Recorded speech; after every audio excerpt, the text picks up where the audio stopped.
Assalamualaikum warahmatullahi wabarakatuh. Perkenalkan kami dari kelompok 4 Pembayaran Bantuan Hukum atas nama Bilal Antio Mukhtar, Akvin Fauzi, dan Ibrahim, saya sendiri Salahuddin Al-Ayyubi, dan Sapang Satrio. Kami di sini akan menjelaskan bagaimana pemberian bantuan hukum di lingkup pesantren. Next. Kronologi kasus aksi perundungan atau bullying disertai kekerasan kembali terjadi pada generasi muda. Kali ini di sebuah pondok pesantren. Aksi yang menimpa santri di salah satu pondok pesantren itu disebutkan dilakukan oleh anak dari kiai pemilik pesantren.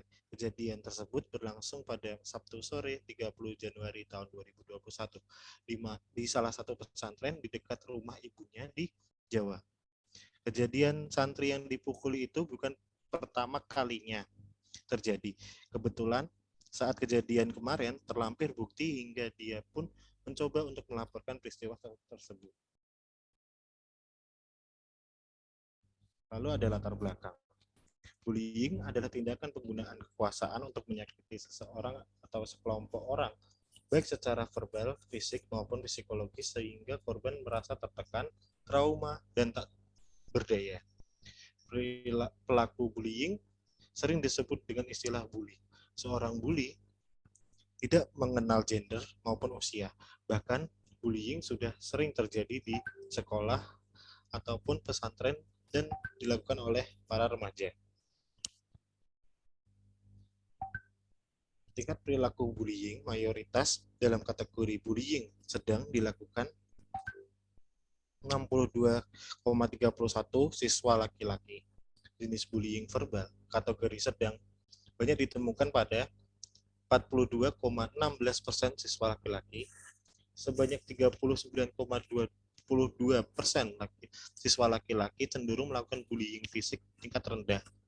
Bullying relasional kategori sedang dilakukan oleh 48,4% siswa laki-laki. Bullying yang terjadi di sekolah terjadi karena kurangnya empati perilaku pelaku bullying dan pencegahan yang dilakukan oleh sekolah.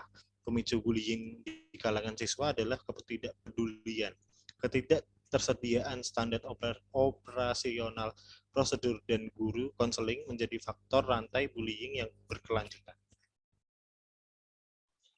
Menurut pasal 351 ayat 1, penganiayaan dihukum dengan 2 tahun 8 bulan atau denda sebanyak-banyaknya 4.500. Ayat 2, jika perbuatan itu menjadikan dosa berat, si bersalah dihukum penjara selama-lamanya 5 tahun. KUHP 90. Ayat 3, jika perbuatan itu menjadikan mati orangnya, dia dihukum penjara selama-lamanya 7 tahun. Ayat keempat, dengan penganiayaan disamakan merusak kesehatan orang dengan sengaja. Dalam pasal 1 ayat 6 nomor 39 tahun 1999 yang dimaksud dengan pelanggaran hak asasi manusia, yaitu setiap perbuatan seseorang atau kelompok orang termasuk aparat negara, baik disengaja maupun tidak disengaja, atau kelalaian secara hukum mengurangi, menghalangi, membatasi, dan atau mencabut hak asasi manusia seseorang atau kelompok orang yang dijamin oleh undang-undang dan tidak mendapatkan atau dikhawatirkan tidak akan memperoleh penyesalan hukum yang adil dan benar berdasarkan mekanisme hukum yang berlaku. Maka dari itu, kelompok kami ingin memberikan proyek layanan bantuan hukum khususnya di lingkup pesantren, karena kami menilai lingkup pesantren dalam penggalian informasi. Baik, untuk kendala yang kami alami, ya ini pertama, ya ini korban itu takut menceritakan kronologi kejadian.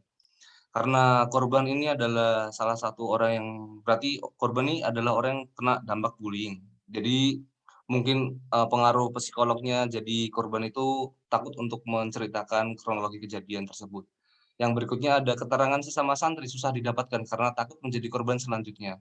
Dalam hal ini perundungan atau bullying di kalangan santri biasanya itu apabila ada satu ini mengatakannya sebenarnya dan orang itu menjadi sasaran korban berikutnya sehingga ini menjadi salah satu hambatan kita. Yang ketiga adalah bukti yang ada itu adalah kurang. Jadi intinya dari tim kami itu kesusahan untuk mencari bukti apakah benar orang ini menjadi korban atau malah sebaliknya. Apa cuman mengada-ada untuk fakta yang ada. Berikutnya ada keterbukaan pengasuh santri dalam memberikan keterangan sangat minim.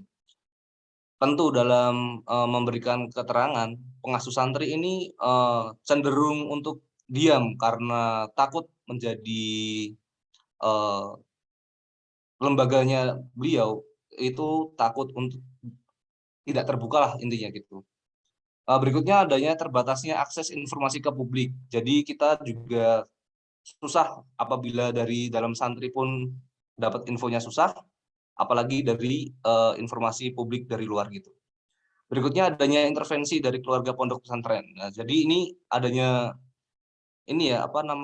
privilege. Privilege itu seperti punya orang dalam lah. Jadi ditutup-tutupin seperti itu. Jadi kita kesusahannya di dalam seperti itu.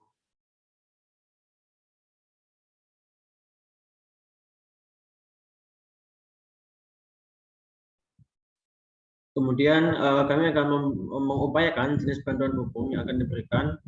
Pelayanan pertama merupakan pelayanan yang diberikan terhadap korban yang membutuhkan penanganan secara cepat. Pelayanan ini dilakukan secepat mungkin setelah menerima aduan dari kasus tersebut. Pelayanan ini dibentuk tentunya oleh pondok pesantren yang mengalami kasus bullying tersebut ya. Salah satu bentuk pelayanan pertama itu pelayanan medis dan psikologis yang diberikan kepada korban, kemudian pencatatan kronologi korban bullying dan itu dicatat dan mungkin bisa jadi bahan evaluasi pihak pesantren. Kemudian ada pengumpulan bukti-bukti seperti mungkin bukti secara lisan dari teman-teman yang melihat atau sebagainya. Kemudian ada bantuan konseling dari pihak pesantren yang dikhususkan kepada korban. Kemudian ada pendampingan berupa konselor psikologis, psikiater, dan pendampingan hukum seperti yang saya sebutkan tadi. Kemudian ada perlindungan keamanan khusus terhadap terhadap korban, karena mungkin di sini pelakunya adalah salah satu anak petinggi dari pesantren tersebut ya. Kemudian ada penyediaan ruangan khusus dan lalu ada pemberian informasi kepada orang tua santri bahwa anaknya menjadi korban bullying dan itu juga pemberian informasi ini sangat penting karena anak itu juga masih dalam naungan seorang ayah dan ibunya, kemudian yang terjadi pendampingan secara formal legal oleh advokat, oleh LBH, dan ini juga harus diupayakan pihak pesantren maupun dari pihak orang tuanya karena pendampingan secara formal legal ini juga setiap orang berhak untuk mendapatkannya seperti itu. Next. Ya, mungkin cukup dari kelompok kami. Kurang lebihnya mohon maaf. Wassalamualaikum warahmatullahi wabarakatuh.